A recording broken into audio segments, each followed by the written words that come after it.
Untuk harganya $100, menurut saya sih worth it banget ya.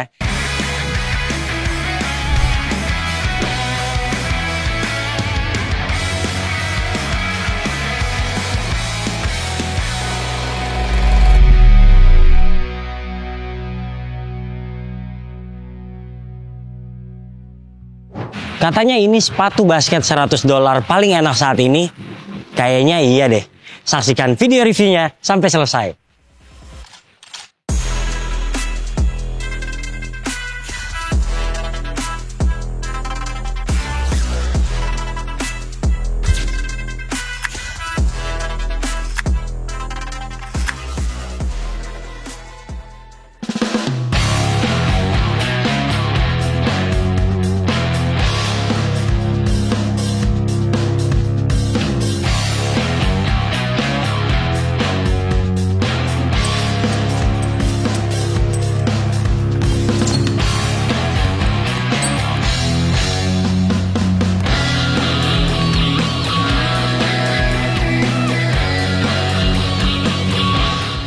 Ya, Shock the Wave merupakan sepatu basket Anta yang terkenal karena dia digunakan oleh Kyrie Irving. Sekarang kita bahas dari boxnya dulu. Ini boxnya besar ya untuk ukuran saya yang US 9. Terus warnanya simple banget, malah kayak sepatu basket pick. Di sini ada tulisan STG, Shock the Game, nama lainnya Shock the Wave. Kemudian di bagian bawahnya ada sizing. Lalu di dalam dia nggak ada kertas tapi ada yang kayak bahan buat ngebungkus buah tuh ya, kayak gini nih. Oke, langsung ke sepatunya. Sepatunya kebetulan warnanya yang terang kayak gini, yang orange. Terus di sini ada logonya Anta hologram gini, ada tulisan Shock 4. Lalu di bagian belakangnya juga ada tulisan lain. Di depan ada tulisan Hoops on Fire. Lalu di bagian bawahnya kita lihat ada Shock 4 lagi. Sepatunya tergolong unik nih, desainnya dia kayak GT Cut 2 ya. Dan menurut saya oke lah ya, kecuali boxnya. Nilainya 7,5 dari 10.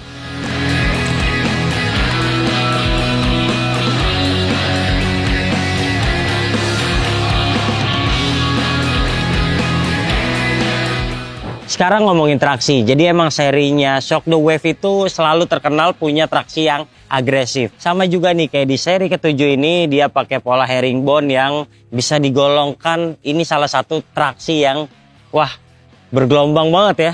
Dan dia cukup tebal, jadi kayaknya nggak ada masalah kalau penggunaan di lapangan outdoor sekali-sekali. Nah, saya udah gunain sepatu ini sebanyak 2 kali, main di rutin head shoes hari Minggu, kemudian juga saat review kayak gini. Ini sepatu punya traksi yang oke punya, tapi dia bisa mengangkut debu dengan mudah kayak gini nih. Jadi buat Anda yang selalu ingin prima traksinya, sebaiknya setiap habis bermain langsung dibersihkan aja. Oh iya, kalau transisi ini salah satu yang terbaik sih. Dia juga bisa terlihat ya, kayak gini nih melengkung banget sepatunya, kayak sepatu lari. Dan nyaman banget, sejak awal penggunaan udah bisa langsung lari dengan cepat. Nah, untungnya traksi tidak membutuhkan waktu penyesuaian yang lama. Jadi sejak awal penggunaan itu langsung bisa berhenti lurus dan ke samping dengan baik. Nah, tapi dia tidak menimbulkan bunyi berdecit yang keras. Jadi buat Anda yang suka sepatu cacit-cacit, ini bukanlah salah satu yang bisa Anda pertimbangkan. Oke, secara keseluruhan untuk traksinya nilai 9 dari 10.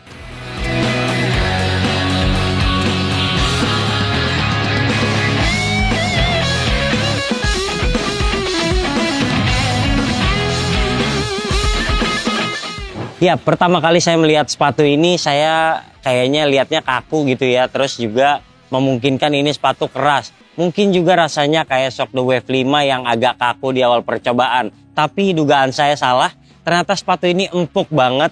Walaupun tampilannya mirip GT Cut 2, tapi dia feel-nya secara keseluruhan untuk cushioning ini jauh lebih nyaman. Orang yang bobotnya berat kayaknya lebih welcome nih. Lebih bagus impact protection-nya. Ini insole-nya kayak gini, tebal.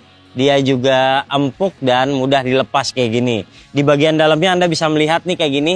Ada plat karbonnya, terus di luarnya nih udah kelihatan busa-busanya. Di sini juga udah bisa kita pencet, empuk banget kayak gini. Dan untuk bagian belakang dia terasa lebih tebal. Namun untuk bicara kestabilan, dia memang masih terasa kurang oke nih. Walaupun terlihat di bagian tengah banyak plastik kayak gini, tapi waktu mendarat kayak masih ada goyang-goyangnya. Oke, jadi nilainya untuk cushioning cukup di 8 dari 10.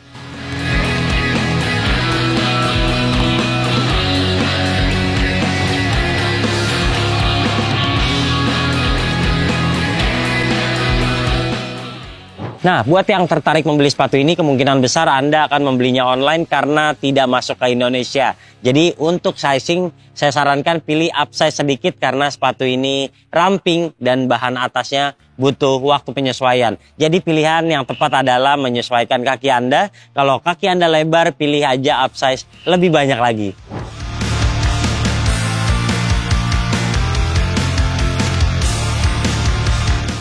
Sayangnya sepatu ini nggak masuk ke Indonesia, jadi kalaupun masuk dia biasanya dibawa langsung atau shipping yang harganya tentu akan di atas retail. Tapi kalau bicara ini merupakan sepatu yang harganya $100, dia emang worth it banget sih ya.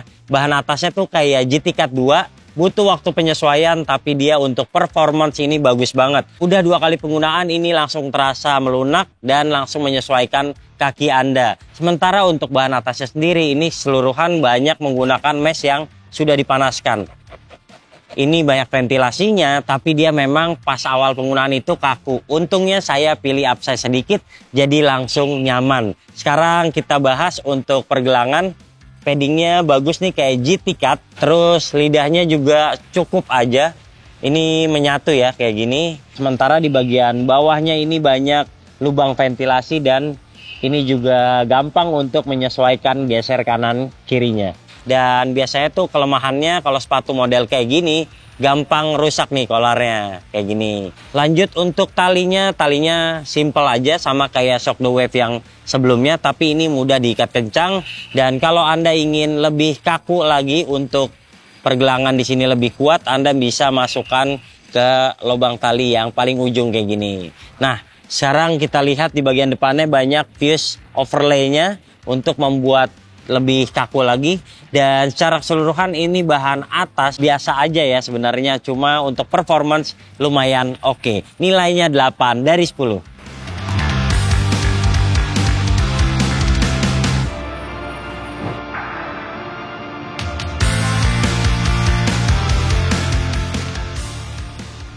Dan yang terakhir soal kuncian. Jadi emang mirip sama GT Cut 2. Dia tuh agak tinggi ya midsole kayak gini. Sementara untuk kestabilan menurut saya masih ada goyang-goyangnya nih. Jadi tidak terlalu stabil. Dan kalau Anda ingin pergelangannya ini lebih terjaga dengan aman, Anda harus ikat talinya benar-benar kuat. Terus kalau misalnya pengen lebih kencang lagi, bisa dimasukin di lubang yang terakhir kayak gini. Nah, sementara untuk bagian samping-sampingnya ini kaki gak mudah geser ya. Apalagi dia juga karakternya ramping kayak gini. Jadi kaki terdesak banget nih di bagian depan. Nah, bicara kestabilan dia sebenarnya udah pakai plastik di sini. Terus dia juga ada plat karbonnya di bagian tengah. Jarang-jarang nih sepatu $100 udah dikasih plat karbon kayak gini. Tapi walaupun udah digunain plastik terus ada plat karbon, rasanya sepatu ini karena midsole-nya agak tinggi, dia masih terasa goyang-goyang kayak gitu. Buat Anda yang punya masalah dengan ankle, kayaknya lebih aman pakai ankle support. Oke, secara keseluruhan untuk kuncian 7,8 dari 10.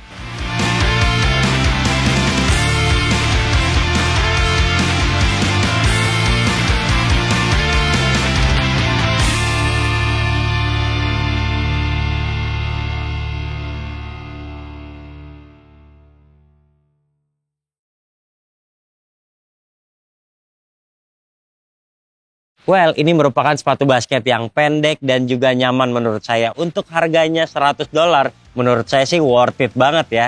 Nyaman banget nih karena cushioningnya sejak awal penggunaan udah langsung empuk. Dan ini gesit banget karena dia punya bobot yang ringan. Secara keseluruhan untuk nilainya Head Shoes Indonesia memberikan 8 dari 10. Jika Anda suka video ini jangan lupa klik like, subscribe, serta tuliskan komen di kolom komentar. Share video ini ke teman-teman kalian dan sampai jumpa di video kami selanjutnya. Bye-bye.